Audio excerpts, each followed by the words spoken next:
Hello and welcome to episode 21 of Shared Discovery, the show and podcast dedicated to sharing the many exciting, enjoyable aspects of games and gaming.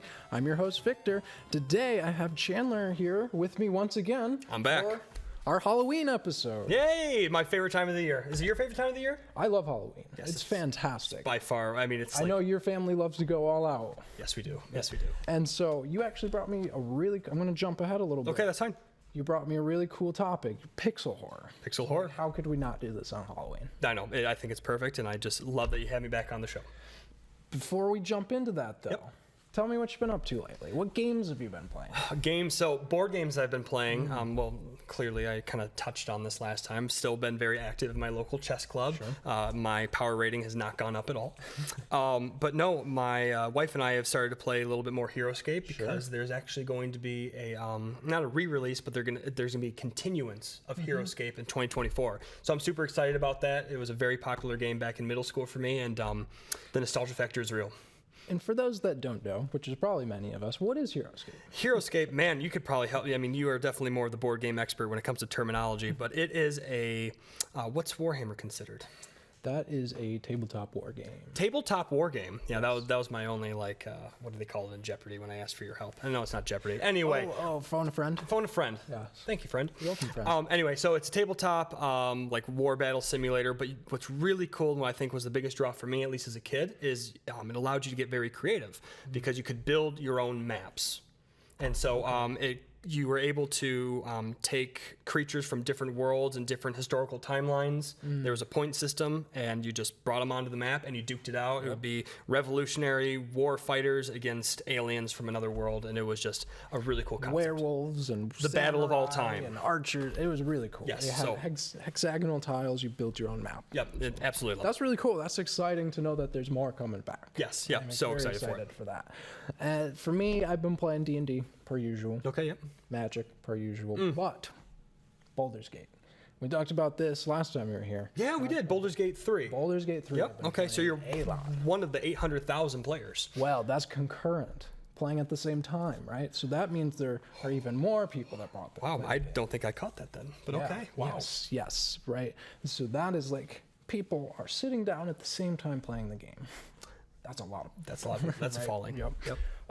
So we're gonna bring it back. Okay. And I'm glad you've been playing some games with some horror aspects. Yes. HeroScape had werewolves and vampires. And you got it. But today we're going to talk about. We're going to first give a definition of what horror is, because we can't talk about pixel horror without knowing what horror is. Exactly. We're going to define the criteria that we are going to use. Of course. Give some examples from different media, so movies and 3D games, and then we're going to dive into how does pixel horror work as a medium? Why do we like it? Yep, 100%. Before we get into that, though, I got to know, as a horror fan, what aspect of it scares you the most? Scares me the most. Well, I don't scare easily, ladies and gentlemen. But I really think it's well, we're talking about pixel horror, so I don't want to get too into it. But it's just the sense of unease. But it's also being able to sit back and really appreciate when something with very limited means, something like a pixel game, is able to give you that sense of dread. Yeah. And just like, I don't know what's happening next. And I absolutely love that. And I consider all the board games, video games, I consider it all art forms. And agreed. I just am beyond appreciative of what these creative minds are able to do, especially with such limited means. Absolutely. Yep. And for me, I think across movies, 3D games, pixel games, and doing the research for this, it was the sound. Yes. It was the sound effects that's what stuck with me after the game. That's when I felt my heart raise. Yep.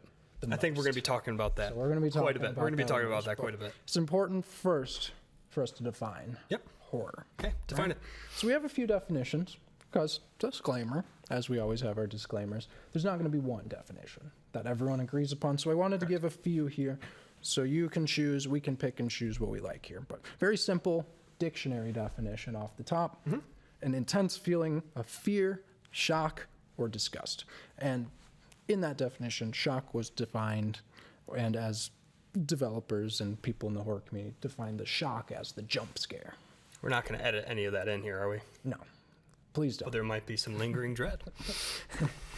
And so fear, I wanted to define fear at least, right? Because that's the intent for all horror. Right. To make you scared. Yep. to cause fear. So it's an unpleasant emotion caused by the threat of danger, pain, and harm. And I think threat is a very important word here. Yeah. Because in a game, you're not actually in harm. Correct. From Scissor Man. You're not going to get chopped up. You're not going to be caught by zombies. Yep. Right? So it's the threat Correct. there that's scaring you. Yeah, I'd agree. So I wanted to look at, what do horror scholars define like the horror movie genre or the horror genre for literature? So here's a direct quote. So horror is a genre of storytelling intended to scare, shock, and thrill its audience. Love the thrill part. Absolutely. We can't forget that. This is for fun. It's entertainment. Very still important to at the end remember. of the day, Yes. right? So horror can be interpreted in many different ways, but there's often a central villain, monster, or threat that is often a reflection of the fears being experienced in the society at the time. And this was interesting because this might not be true for every horror media, but I thought this was interesting as we went through these games. I found that to be true for quite a few of these. Right? Okay. Some of the cultural fears that we have emerged in some of the games we're going to talk about. Yeah, I'm excited to kind of unpack that. Yeah. And then this person or creature is called the other, a term that refers to someone that is feared because they are different or misunderstood. Okay. This is also why horror genre has changed so much over the years. As culture and fears change, so does horror. Yeah, I'd agree. And we're going to see that too, because we're going to be talking about probably a 30, 40-year period worth of games Yeah, today. we're definitely going back in the coffers there. Yeah. Yep. So I want to start out here. I found some criteria that I've liked across the research, 6 criteria. Okay. That, the 2 episodes we've been on, that 6 keeps appearing. Sure. You're right. Yes. Yes. Yes. It's kind of fitting for a horror episode. It a is. Halloween episode. Yeah, I know. Look at that. So why don't you kick us off here? Okay. With the first criteria. So yeah, we got our 6 elements, and actually this first one that we're kind of kicking off with is disempowerment. And one thing that I really like to kind of keep in mind is that horror, like you said, comes in tons of different forms of media, right? You got your literature, you've got like your comic books, right? Some like graphic stuff. You've got your cinema, and we're talking about video games here today. But when it comes to disempowerment, that's taking away a player's power in the face of danger, right? That threat. And removing combat altogether or leaving them vulnerable in combat with limited tools and no help, which I would kind of argue is a very unique thing when it comes to just the video game horror like subgenre, right? Because in cinema, I would say like you can still have a sense of disempowerment, but in a video game, as we all know, we are the character. Yeah.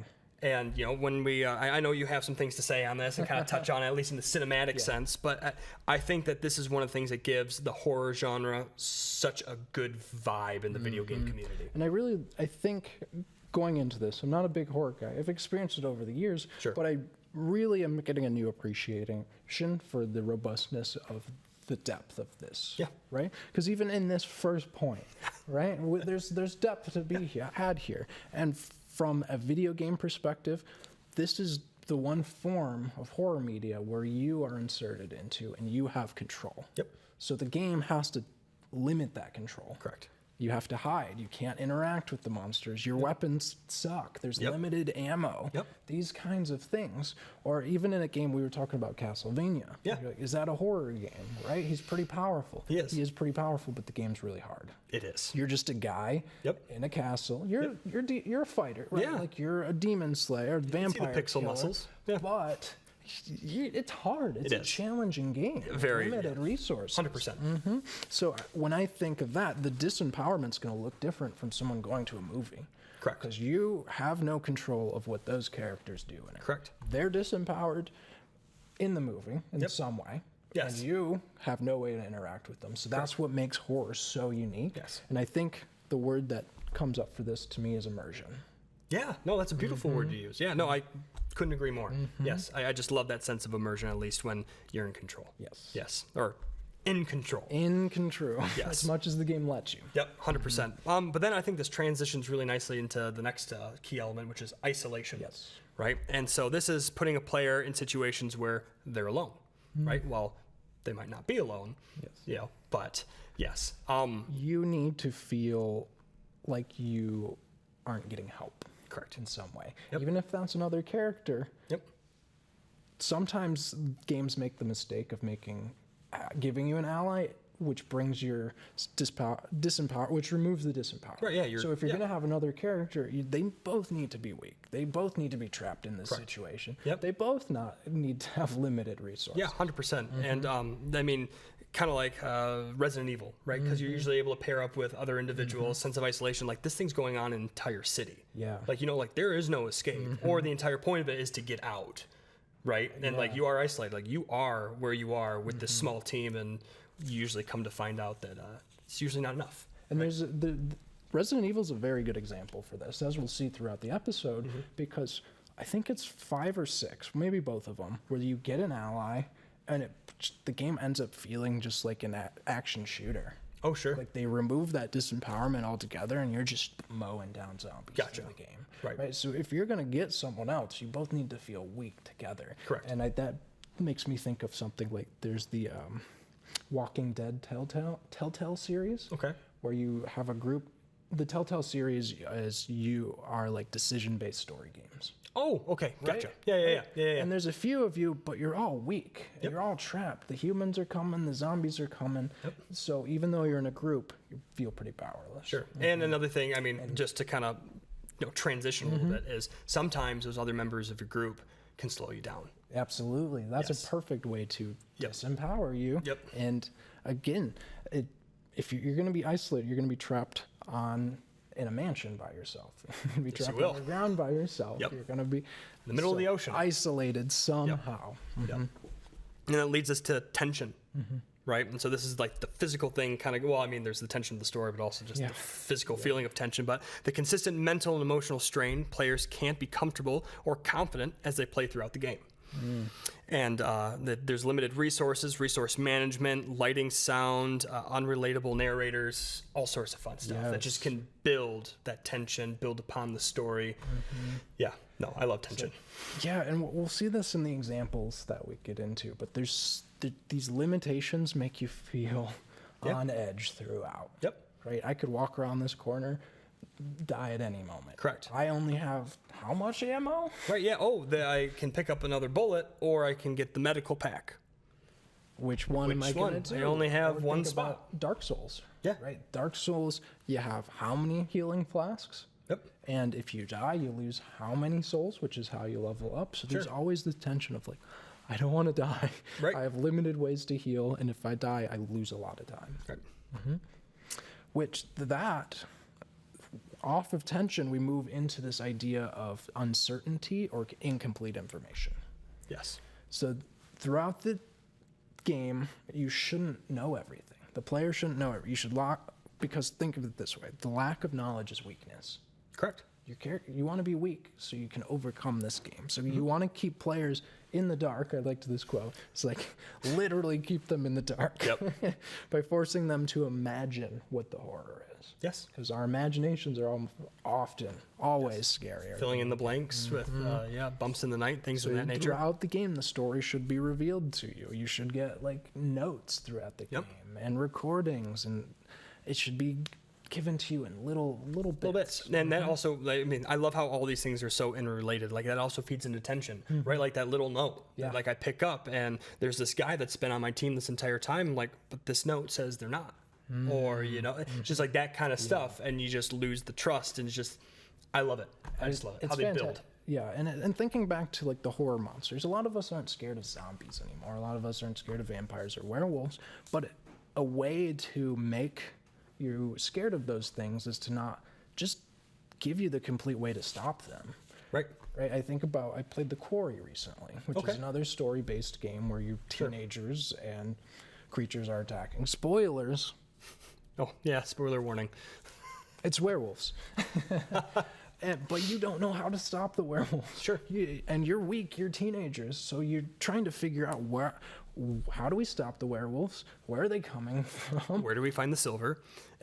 Is it silver in this one? Sure, right? Yeah. Are they able to be stopped? Sure. So that's a source of tension even for these classic horror monsters that a lot of us aren't afraid of. 100%. Limit that information. Yep. Fear. We talked about fear in our horror definitions. Yes. you should have this sense of lingering fear, it's called, right? Great horror games don't stop scaring you after you're done playing, Correct. right? The fear lingers until you can finally purge it, Yeah. right? Phobias, your heart rate. Like I was talking to you about this during the research, right?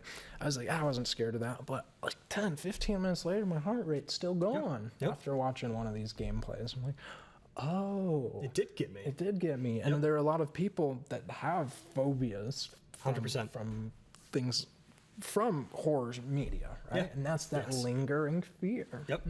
And I mean, just because, we kind of hit this with disempowerment a little bit, but you can look at horror through some different lenses of media. And I think cinema does a very good job of lingering fear. Yes. Right? Because there's usually a lot of very real life situations of somebody's in my basement. Oh, yeah. Something's in the closet, and it's something that we deal with on a regular basis. And still to this day, sometimes I always look down the basement one last time before I shut off the light, and I run up the stairs and shut the door. It's like, it's powerful. Sometimes you're still checking if the door's locked. Yes.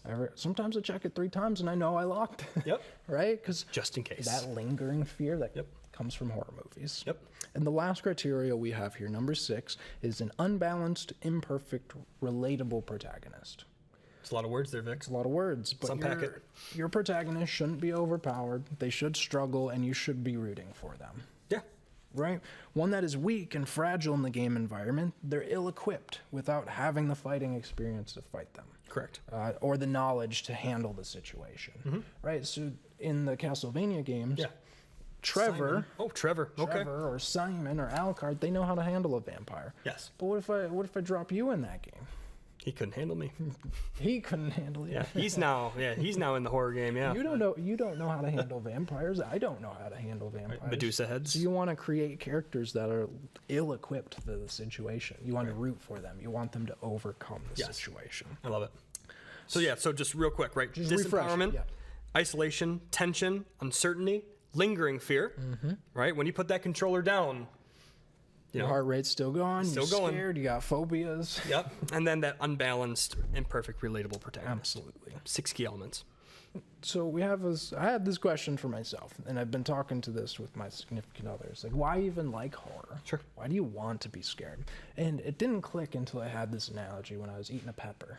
I'm like, Casually I was just eating a pepper. right? I was eating that with my nachos or whatever, and I'm like, you know what? Horror is kind of like spicy food. Okay. Yeah. I'll Right. take it. Spice is pain, right? That's pain Yes. to our taste buds. Yeah. And we're choosing to cause ourselves pain, but in a safe, controlled way. Correct. You can think of horror like that as well, where fear Yep. and terror and dread is not a good feel. It's an evolutionary Yeah. warning, Right. Right, but we're choosing to get that in a safe way because we're not, again, the threat of danger. We're choosing to seek out that fear, seek out that sense of danger in a safe way to enhance an experience. Sure. So then, if we're talking, Scoville, scale, right? Your green peppers, jalapenos, serranos, all that kind of fun stuff. Where do you think like Castlevania would land on the spiciness scale? I think Castlevania is going to land lower on that scale just because it's lower on the disempowerment. Gotcha. So we're talking green pepper, Maybe black pepper. black pepper, Cracked black pepper. and then your Resident Evil, because we kind of alluded that to a little bit. So are we entering like the jalapeno zone a little bit? Oh, we're getting up there. Yeah. We're getting up there. And Okay. some of these games are going to be really high. Sure. Yes, they that are. we talk about are going to be on Yep. the ghost pepper level. The ghost pepper, I've never delved, but can't wait to delve today. Okay. And again, some people, I do like this scale, right? What you're talking about, the spiciness scale, because certain horror is going to scare certain people differently, or it's not going to scare you at all. Yep. So we wanted to move through some examples here, and we're going to start with cinema. Cinema. Right, so take All us right. away. Buckle up, ladies and gentlemen. We got a classic. for Classic. you. Jaws. I think the movie music might be copyrighted, so you probably won't be hearing that right now. Dun, But- dun. Yeah. 1975, Jaws, absolute classic. There's a giraffe in the water, shark in the water. I was just trying to get a rise out of you. Try not to spoil it too But early. so disempowerment, right? So, spoiler alerts if you haven't watched Jaws. You've had a couple of years. We're going to have a lot of spoilers this episode. So, they're fighting a shark that's bigger than ever seen before, right? So, people have encountered sharks many times, but like Jaws it's kind of like just otherworldly a little bit, right? And so, And it even takes down boats. Yeah. It's a monster. clearly it's a monster. It's another. It's another. Isolation, right? This takes place on disempowerment. And yeah, disempowerment. Yep. I think it's like the character. There's literally in the movie. There's only a single character that knows how to deal with sharks. Right. Right. Yes. There's the one captain. So two. There's the captain and then the doctor. But everyone else on the island is just like, I don't know. Shark. Uh-oh. Yep. So No. 100%. And so isolation, right? This thing takes place on an island and on a boat. Yep. So what's more isolated than a boat and an island? Being surrounded by water and on land and on a tiny piece of floating metal. Floating metal. I And mean, wood. I bet you if you looked up isolation in a dictionary, a picture of an island would probably show. Probably, or a guy on a boat, right? Yep. Picture of Jaws. There you go. Tension, right? Never had sharks attacked like this before. It is definitely unnatural, right? Something you'd never expect, right? Just on your casual trip in the middle of the ocean. And that was a big plot point. They never had this on their island before. Sure. Yeah. Right. Island depends on, right, their beach tourists, their mayor who won't even come close to the beach, right? It's actually the opposite. He wants people to go to the beach because he wants the tourism. So the main character is trying to close the beach and protect people. Right. But the mayor was like, you can't do that. We need money. So you're so tense. You're like, just let him close the beach. Please, right? This is the problem. This is the problem. Yep, 100%.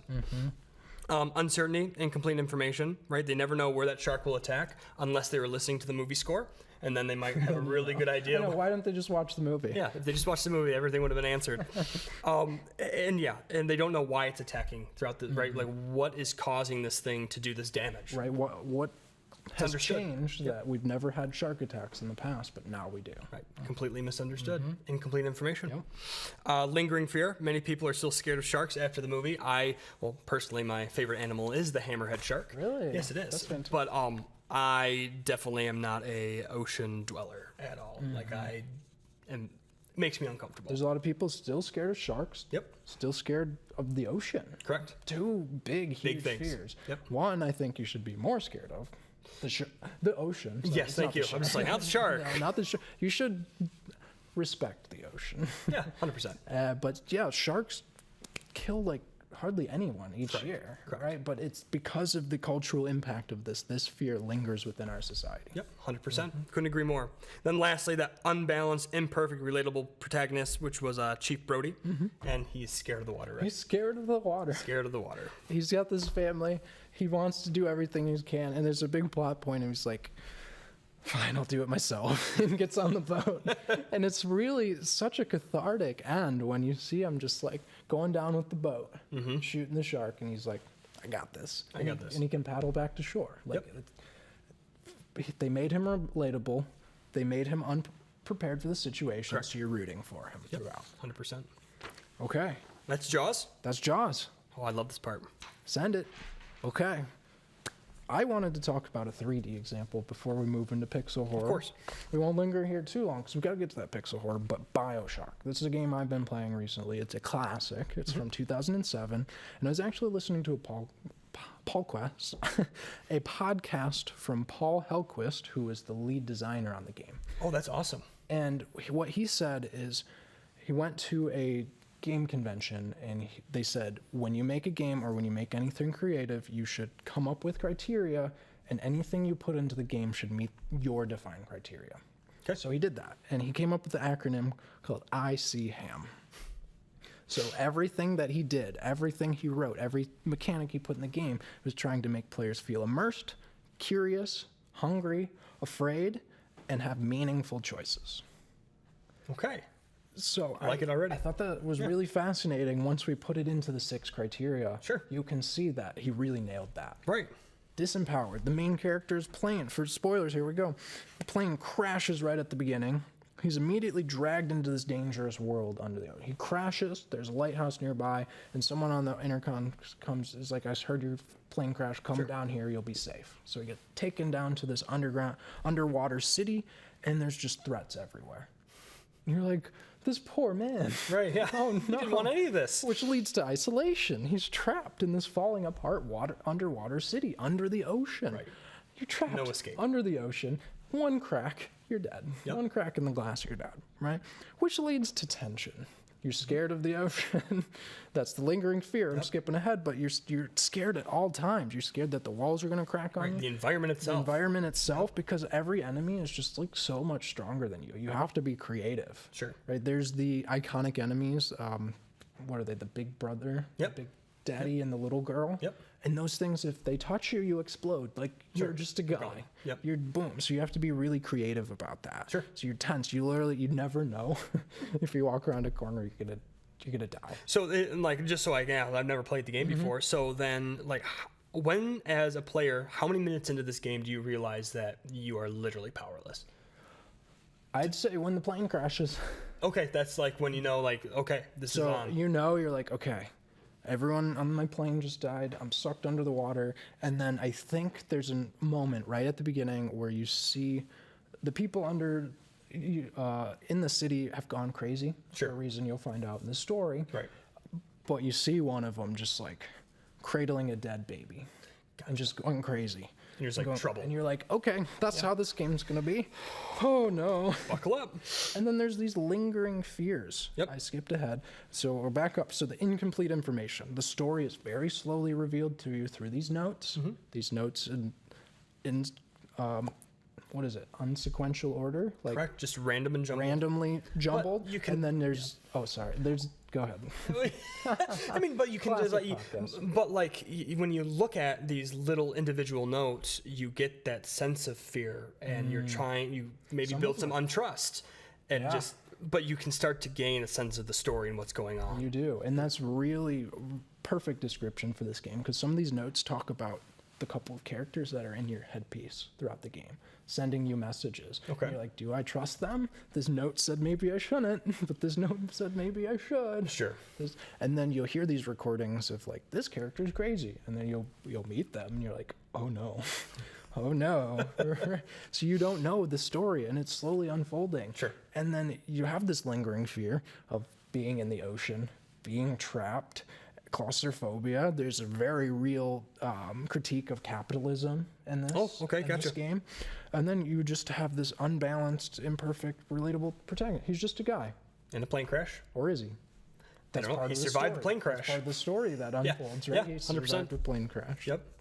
So back to that acronym. All of that feeds right into this, right? You feel immersed. You feel isolated. Yep. You're afraid. You feel disempowered.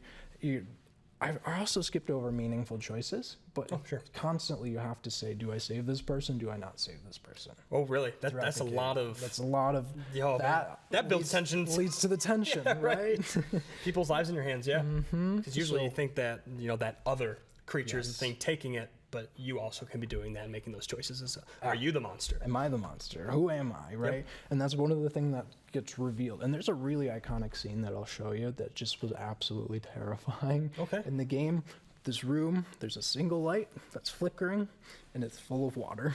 Okay. And you hear a voice. Mm-hmm. You're like, I'm not going in there, but there might be loot. Okay, I'm going in there. Send it. Let's go. And you see a shadow as you approach.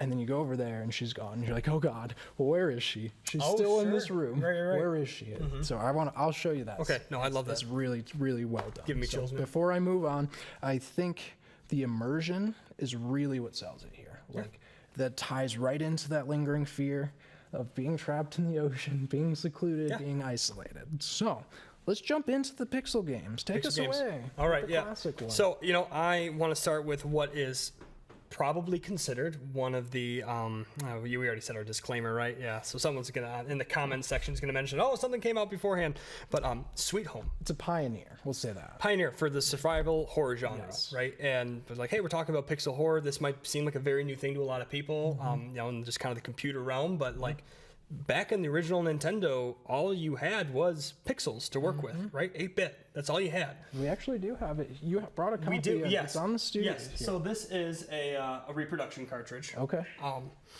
And it was originally only released in Japan. Okay. Right on the original Nintendo here. But what's also kind of fun, and we've already talked about a lot of cinematic ties here. The movie Sweet Home was also released the same day. The same day. Same story, same everything. That's fascinating. 'Cause Yes. You can enjoy the movie, and then I want to play through it. Correct. 100%. Or vice versa. Or vice versa. Right? And so pretty much it's just based on this Japanese horror film. And it just tells the story of these 5 filmmakers that enter into a mansion because the previous owner died. And they have to take some pictures of some of the valuable collectibles within the home. Okay. And just as you continue to progress throughout the game there, you get to learn more of the story. You know, feel that sense of isolation. I can't get out. I have a very limited team. And it's a very interesting, groundbreaking game for the time. But just to tie back again one last time is that this was inspired so much by cinema. And I don't think, you know, without this kind of game being as groundbreaking as it was, we wouldn't have the horror we have today. Really? Yes. And I think cinema played at least into the very first couple sets of games here that then just inspired generations to come. Because, I mean, what do you think of it this way? Cinema came before any video game. Correct. Right? And so once video games take off, let's try to build that experience. And they experimented with it. And this was like one of those groundbreaking ones that said the horror genre works. Yes. And it's here to stay in 100%. video games. Yep. And what I think's really fascinating about this is actually, and correct me if I'm wrong, I think this is the inspiration for Resident Evil. It is. And actually Resident Evil was going to be a remake, but I believe they didn't have the movie rights. Oh, okay. And so they just was completely inspired by this, and they created Resident Evil. So if you have Resident Evil fans out there, Sweet Home, pick it up. Pioneer, right? Pioneer. Resident Evil's the biggest horror franchise ever. 100%. So let's go down into those elements, let's do right? it. Talk a little bit about the game. Take it So, away. disempowerment. We mentioned in the very beginning, you are facing a not from this world being, right? Who is like kind of the old owner of the home. And that happens within the first minutes of the game. Yeah. So you're just thrown into this house, you get a little bit of backstory, and you're like, hey, here's these 5 people, and there's ghosts. And you're just photographers? You're just not... Yes, you're not it's like a film crew. You're Yep. just a film crew. You're not ghost You weren't asking for this in any way, shape, or form, right? You're also made, it's made aware very quickly that you are mortal. This is one of probably the first games that had permanent death. Permanent death. Yep. Beyond roguelikes, right? Because I think roguelikes existed before that. Gotcha. But roguelikes were different, where you played one character, you die, you start the game. Oh, sure. Yep, But this was like one of like squad games that has permanent death. Yep, 100%. And but a really cool part about this game, though, that just because a character dies doesn't mean you can't beat the game. There's items hidden throughout. And I'm probably going to go out of order here with the elements here, but that leads me to the uncertainty and the incomplete information. Yeah. Because I mentioned items, right? So one of my characters dies, and one of the key ones is a camera, right? Because they're in there to document these different forms of art and stuff like that. You only have 2 slots to hold items. Yeah. And so we mentioned That's limiting. It's very limiting. And so they also have a set amount of ways to heal within the game. Yeah. Right. There's no person you can go to in a shop that's gonna sell you a potion. You can't go to the Pokemon Center. Yep. There's no Pokemon Center. Hey, there's the Pokemon tie. It just creates this uncertainty of like, do I need to hold on to this? Yeah. You know, what does this do? What does that do? And well, look at that. Builds tension. And that actually, to tie it back to Bioshock, they actually have a power-up system where there's probably over a dozen of these power-ups, right? Sure. But you can only have 2 at a time. Gotcha. Meaningful choices, hard choices, just like you're saying here. Yeah, 100%. Yeah, it's game altering. Yeah. Right? Let's move into tension there. So each member has a unique ability, right? And in most situations, you'll need a group member probably within every 10 minutes of playing the game if you're pretty fluent with it and the mechanics and how the menu works. Yeah. And so the teams can move in pods of 3 or 2 or by themselves. Right. And so that sounds like a nightmare. Right. And so there's this, the people management, right? If I'm off in this room, what's happening in the other room? Yeah. Sometimes your players get swift away and they get into other rooms that you haven't even discovered yet. Yeah. And you just can't have them escape because you haven't found the items to remove see. them. And then on top of all this, you have random encounters, much like your Pokemon game, right? You're walking through the grass and something pops up. One thing that I would recommend anybody listening to the podcast today or the video is look up some of the pixel art on this thing. It's fantastic. They did a tremendous So job. good, Yes. I mean, and they just took the NES and they just brought it to the limits, and I think that's why it holds up still so good today. Absolutely. And so these things will just pop up. You have a random encounter. If you're in a pot of 3, it's really easy to kind of take on some of these challenges. But if you're in that one part of the game where I have to do this by myself and I have to leave my team behind, Talk about tension. correct. Oh, man. You got it. Whew. And this is all back, in the 1980s. They did a wonderful job. Isolation, we already kind of mentioned that this is located in a mansion.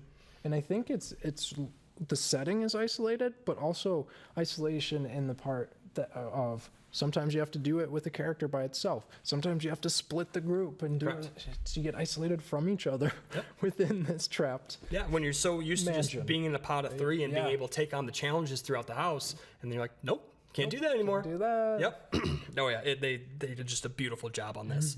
Oh boy. Oh, one of the really cool things about this game, because I also want the people out there to go and play it. I don't want to talk about it too much. The game has a really cool mechanic that people probably know now as a cliche, but candles. Because at the very beginning of the game, the power's out and the generator's not on. Yeah. And so you have to find matches and you have to light candles. But the game would only light up a certain radius, right? And so you'd go throughout the entire map and all that kind of fun stuff, and you only be able to see so much. And there's also quick time events. Again, keeping your players in the dark. Correct. Yep. And so with the quick time events, maybe there's some items falling. Yes. Yeah, And the game is very forgiving where, it doesn't just upright, kill a character, but it's like, things are happening here. That's not just an RPG. Yeah. Right. Like there's more elements to this game. That's so cool. Yeah. I didn't know about the QuickTime events. Yep. That's got to be one of the earliest. Yeah. Yeah. So it's just, it's again, very groundbreaking for the time. But uncertainty and complete information, circling back to this one, because you mentioned BioShock a little bit. Yeah. So in some of the research I did, kind of a little bit on BioShock, but Sweet Home is cited as one of the games that inspired BioShock's notes system and how it's scattered, because it appears in this game. That's so fascinating because we came up with these separately. Correct. These examples separately. Yep. Wow. And so whether it inspired Resident Evil, maybe it didn't truly inspire BioShock, but clearly there's elements there that made its way through different forms of games, horror, whatever. That back to it being such a foundational game. Correct. Right. Like that inspiration to Resident Evil led to BioShock, and it blows me away. It's fantastic. Yep. And I think about this lingering fear, right? We're scared of mansions in our culture now. Yes. Right? Yeah. You go up, it's like, oh, that's a spooky mansion. I'm not going Have you ever there. been in a large building by yourself? It's unsettling. It's unsettling. It's that isolated feeling. Yep. Whew. So it's got a little bit of that going on, and then your unbalanced, imperfect, relatable protagonists. 5 of them. Yeah. Right? And they all have a unique part of the game. You can't finish the game. Well, you can finish the game through finding other items, but clearly each and every one of them has their task and their job. And if you leave some of them behind, there's a chance that they have to navigate to you by themselves or go around the back way. Or it's a prime example of And it really makes you value each character, every character so highly. And they're just people. Right? There's no superpowers here. No. It's a guy with a vacuum. Yes, there is a guy with a vacuum in this That's game. fantastic. No, I can't say enough about this. Absolutely love the game, and they were able to just take the limited 8-bit technology and create something groundbreaking, and it's just a pioneer Absolutely, for the genre. push it to the limit, right? Yep. Like Mario did back 1985 for the platforming genre. People are still referencing that. People are still growing on that. They're still doing this for Sweet Home. 100%. Fantastic. So, now that we have an example of a 3D game, a movie, and a pixel game, let's talk about what's some of the pros of the pixel horror, or what sets this apart from other forms of horror. Okay. Right? Yeah. So, starting us off here, the choice, what I found in the research and why people like this, is this choice. At this point, it's a choice, right? It wasn't a choice back then, but using the low poly pixel style can cause players' imagination to fill in the blanks that the 100%. graphics leave out, which in a horror game can build this sense of dread. Because we talked about this. We talked about how our brains, players' imaginations, can be scarier than anything. Correct, yeah. We see. The candles in Sweet Home, right? Exactly. What's outside of that that radius. And something I saw too was like someone described the 2 types of jump scare. The one that you don't expect and the one that you do expect, the anticipated one. Sure. And they argued that the unexpected one is actually less scary. And that's because boom, it happens, your heart rate goes up, you move on. But the anticipated one, you go down a hallway, oh, I've seen this before. Okay. Your brain goes in all these directions. Again, creativity, our imagination. Okay, are they going to come from there? Are they going to come from there? Think about my hallway example. That floor tile looks loose. Yep. Think about the hallway example in Bioshock, where I saw their shadow, they were gone. Yep. It stuck out to me. There were plenty of jump scares in that, but that one stuck out to me, and I remembered it because I anticipated it. Sure. And there was a good 3 minutes where I'm like, where are they? Yeah, right. And oh man, my brain was going, okay, they're there. Are they underwater? What, did they go in the vents? Right. Like, And while you're looking over here, could they be who's back over there? And I knew it was coming, Yep. but I couldn't anticipate it. Yep. So that is like that. Anticipate from where? So that's the anticipated one. That's our imagination filling in the blanks there, right? Yep. And I liked this quote here from, there's a Unity forum on the benefits of pixel horror. Okay. Right? And it's from Richard Kane in 2012. You nailed it, guy. So I'm just going to read it and we'll talk about it. The visual atmosphere is a tool for promoting horror, but only a tool. Pixel graphics and low poly work can be used effectively to create and heighten tension just as easy as normal mapped assets. The most effective horror experiences aren't about what you see, but about what you don't see. Yep. People will always scare themselves more than anything you can put on the screen. Using that, hinting at what could be lurking in the dark, is more effective than showing the player what is in the dark. I absolutely love it. I couldn't say anything. I couldn't say anything. I'm trying to think of an example. Anything better, right? Yeah. And the example that comes to mind, which we'll get to later, is I'm scared. All caps. Yep. Right. There's a point at the end where the lights turn on, and I'm like, "Oh, okay. I'm not scared anymore. This is great." Yep. Oh. But we actually had a different of an experience. We'll have a with that. discussion. Yes, with we that will. later. We will. But no, For me, it was like, "Oh, okay. Lights are on. Moving on. it's done. What am I scared of?" But because throughout that game, it plays with the light. Yep. 100%. It's Constantly. it's a flashing, the lights on and off. You grab a key, the lights turn off, a creature spawn. So it's like once all the lights are on, for me, I was like, okay, whatever. But just to kind of just jump off that, right? Because you were mentioning the lights turning on and off. I think one of the most the pro for me when it comes to pixel horror is their ability to use sound. Yes. And what's the word I'm looking for here? Right, the word choice. Right, like when I'm reading that note. Yeah. All those words were chosen for a reason, right? And it's like I just love how when you take away some of those elements, right? Like it doesn't look like real life, right? Yeah. It's all pixelated, right? What's over there? What's over there? But the sound is so clear, and it just kind of clashes, right? Like what I'm seeing doesn't sound as good as what I'm hearing. Yeah. Or like I can actually hear me climbing up a ladder, but I just see pixels and it looks like a ladder. Right. Right. And there's a specific room, and I'm scared. Yeah. There's this room where you're playing through the game, the lights are on, and then you open the door, and it's just covered in this low res blood. Yep. And you go through and you hear the blood, your feet sloshing. 100%. But do you think? Like, oh gosh, this is terrifying. Yeah, but like, would you have sound. that same experience if like you just walked into kind of a reddish room, but you didn't hear that sound? Absolutely not. It's right. like, okay, it just feeds the imagination. It's freaky. Yep. But the sound, like, oh, my heart rate went up. 100%. That. Just hearing my feet sloshing through blood. Yep. So I mean, again, using that I'm scared example, I think just the music, the sounds. Yes. I think there's nothing that can match it. And I guess we're just done. I am scared right now. Yep. But something that was really interesting to me about that is they would write signs. Yep. But they would purposely write it like they were using a mouse and writing in paint, so that you had to look closely.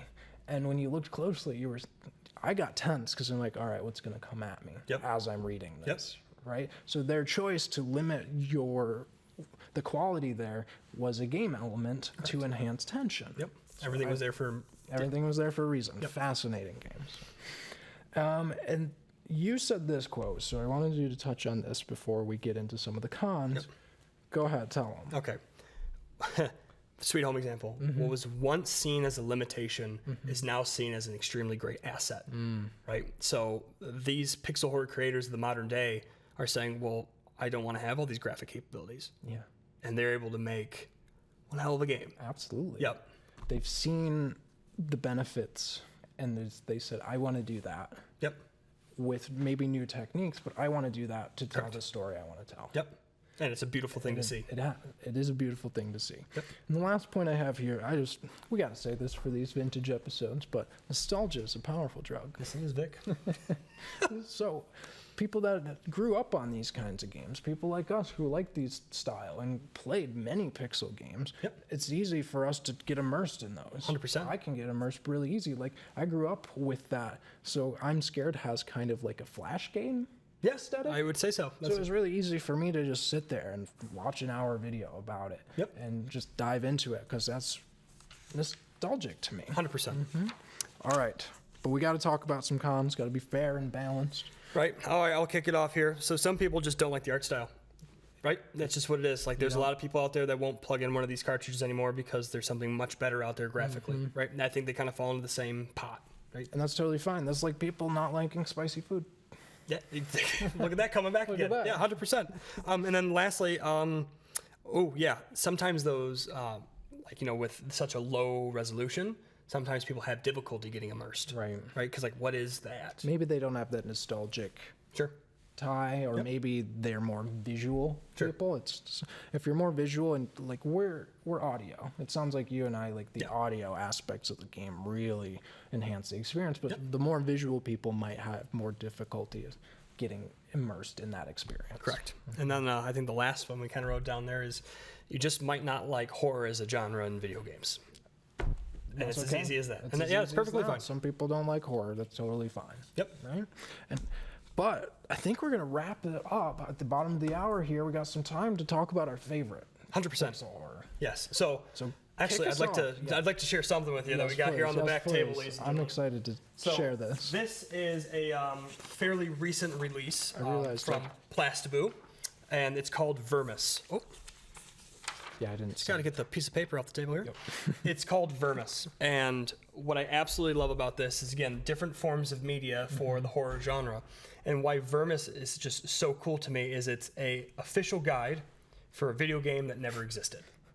What if you told me this months ago, and I'm like, what does that even, Right. what does that mean? And so, I'm not sure if this comes it's up. so cool. But yeah, so you can see just all this lovely artwork that he did, that it's just pixelated, it's low res, and I mean, it kind of has a Dark Souls-ish vibe a little bit. It really does have that feel to it. But I mean, it's just a beautiful form of media that if you had old video game guides in the past, like it just, That's what this is. it sends you right back. Yeah. It sends you right back. And I just absolutely love it. I really recommend looking this up online. Yep. Going to find the photos of this, because this is super cool. And I'm hoping, like, I'm going to keep up to date on this. I hope some fans take it upon themselves to make this game. Yeah, I hope so. Yes, all of you out there. I mean, it's So cool. or at least be inspired. Be inspired. I mean, because it That's the point. inspired me. Like, honestly, truly, it's It beautiful. seems like a huge inspiration for this episode, Yep. which I'm so happy about. Vermis. Which flesh is yours, Flesh Vic? Anywho, so moving on just a little bit, another phenomenal game, Clock Tower. So this one is for the Super Nintendo. I mentioned this or alluded to it a little bit earlier in the episode. What's really cool about this is there was also a strong cinematic tie. I believe the movie was called Phenomena in 1985. Okay. And And we should say this game came out in 1995. Okay, gotcha. And so, the designers at, I believe it was Human Entertainment, were extremely inspired by this movie. Sure. And they decided to make a point-and-click survival horror game for the Super Nintendo Entertainment System. And it hits every single element we have today. And again, it's considered one of the pioneers to say, what can we do? There's a lot of mechanics that this really revolutionized for horror games even today. Yep. So our protagonist is Jennifer. So she is an orphan, and she comes to this mansion in the middle of the woods. Back to mansions. Back to mansions. Look at that cliche. Isolation. It works. Yep. Middle of the woods. Middle of the woods. Giant clock tower, which kind of makes you think. Incomplete information, right? Why is there a giant clock tower tied to this mansion? Very interesting. But she is confronted by the Scissorman, who The other for this the game, other in monster this for game. this And game. I want to say it's the first time I've ever seen, date-wise, like 1995, there would be a creature that would just pop out of literally nowhere, the rafters behind the curtain. Like, it just comes out and he starts chasing you. It's all about chase scenes because Jennifer cannot protect herself against the Scissorman. Again, disempowerment. There are a lot of horror games where you cannot attack the monster. Correct. Yep, and actually, as you continue to run with Jennifer throughout the game, it was one of the first games to introduce a sanity meter. Which that is so interesting because this is used a lot. A lot now. Yeah, again, it's a pioneer. I recommend you take a look at it, watch a walkthrough, something along those lines. But it's just a mind-blowing game. Visually, it's beautiful. Back to the cinematic ties, it actually has cutscenes that are used in 16-bit graphics. Yeah. But they pick up a shattered photo off the ground. And like you can see it's a photo of a family. Yeah. And like you can make that out, and it just has these little cutscenes that just truly add and get yourself immersed in the experience. And I absolutely love it. And one of the scenes I watched for this game was something as simple as there's a parrot. She opens the cage and it just starts attacking her and says, "I'm going to kill you." Yep. It's like, so back to this incomplete information. Who taught the bird this? How did you? I know. How did you learn that? Yep. And it was like, I was scared for her. It's 100%. something as simple as a little pixel bird attacking her. Yeah. And just moving it back again, it's a point and click adventure game. Yeah. And so, like, you had to click on that bird cage. You have to click on everything in this game. For those of us who've played a point and click adventure, like, you have to find all the items to complete the game. And that means you are immersed in the actual backdrop, right? And so, like, there's paintings that make you question what's going on here. It's just a beautiful game altogether. It's a prime example of survival horror, especially when, again, pixels were the limitation. Yes. And it really, in being able to build such beautiful cutscenes out of only pixels is fascinating. Correct. It's fantastic. And really, I think, and if we talk to him, I'm sure this would be one of the inspirations for our next series, trilogy of games. It's called, and for horror fans have probably heard this, but it's the Faith, the Unholy Trinity. Wonderful game. Yes. Wonderful game. Wonderful game. And you can probably speak to this more because you brought this up, but man, I watched this and those cutscenes, what he does, he uses a limited palette and it's like this surreal and pixel animation. Yep. So the player controls a priest as he attempts to complete a failed exorcism and then tries to prevent the summoning of a demon. Yes. No, it's a wonderful game. Sound. Huge part of the game, right? Because you're talking about the limited palette. It was actually inspired off of like Atari-based graphics. So that would probably be the system you would most closely relate it to. And just the bit broken vocals. Oh, that was the first thing I noticed. Yeah. They won't start sound like this. Yeah. It's scary. It is. So it's very unsettling. Yep. Mortis. No, Oh, man. It's again, I think I'm just going to recommend to everybody watching this to pretty much pick up any of the games. Pick up any of these. Or watch a playthrough, anything. Yes. But another really cool part of the game that I just enjoyed is it reminded me a lot of like Pokemon, where the world was based off of grids, and so like you'd walk straight forward and then you'd advance to the next grid, and so the scene would then load. And during some of those loading scenes in the very beginning of the game, like there's deer, there's bunnies, there's like little things that, again, they're just little bits, right? Like we're talking like it's not very detailed, but like you know that's a deer, you know that's a log, and you get familiar with it. And then one of the times you go into another segment of the grid, something just starts chasing you. Some of those really great sound elements come in, and you're like, what is this thing? Yeah. And it's just, it's wonderful. And I think this is probably this is a very good example of that definition of horror, of the lingering fear and the cultural fears. Yes. Because this really leans into this cultural fear of the supernatural and demons and exorcisms that is like all over movies. Yes. Right? So this, Yeah, The Conjuring, The Nun, like all those play off of all these things. The Exorcist. Yeah, and The Exorcist, yes. Right?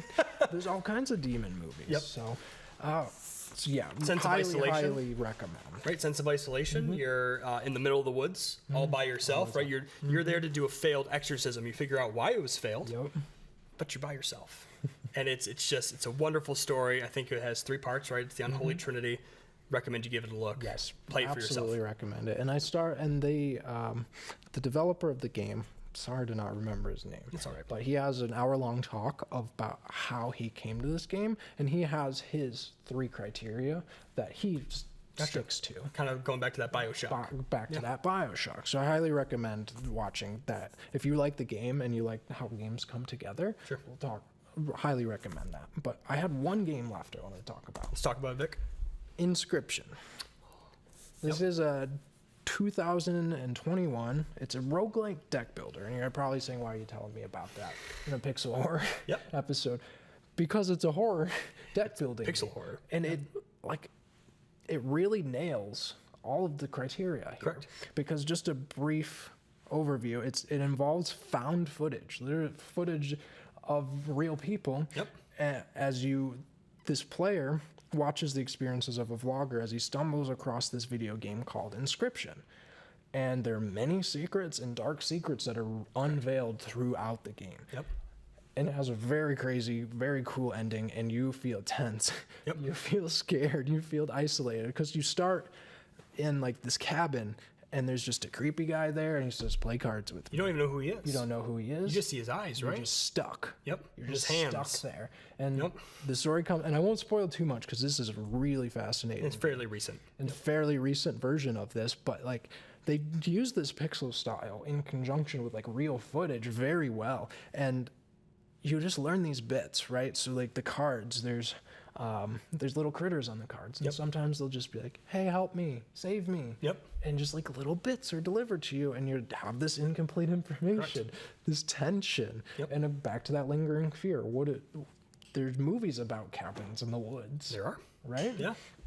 Highly recommend. It's very weird combinations, Yes. genres, but it works so. It works. It's a beautiful game. It's beautiful done a game. wonderful job.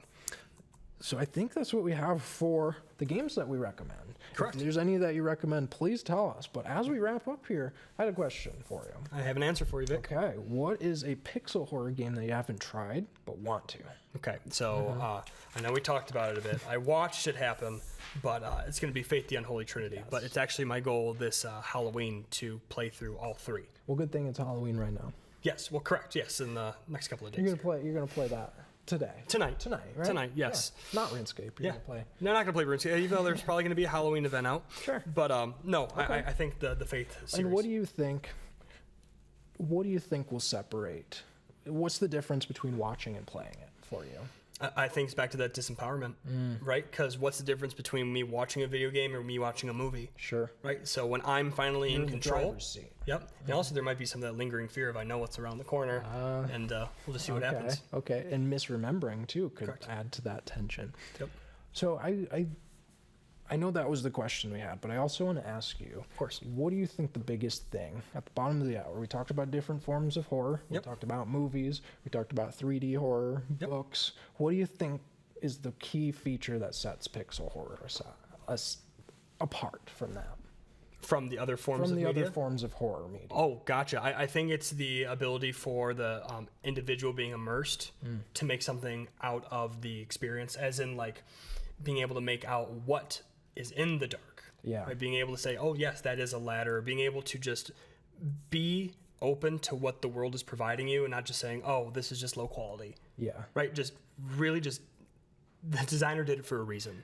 I think that's what you have to go back to. Yep. Right. And if you listen to, I feel so bad for not remembering his name, but if you listen to his talk, Yep. every single choice that he had is put in there to scare someone. Sure.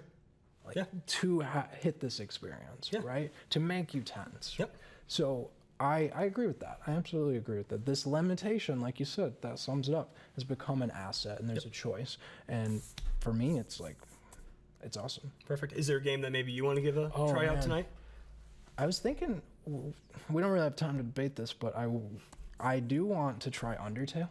Oh, okay. Never actually played You've it. never played. Yeah. I can only say good things about it. I think that would deserve an episode all by I think itself. that might deserve an episode all by itself. So.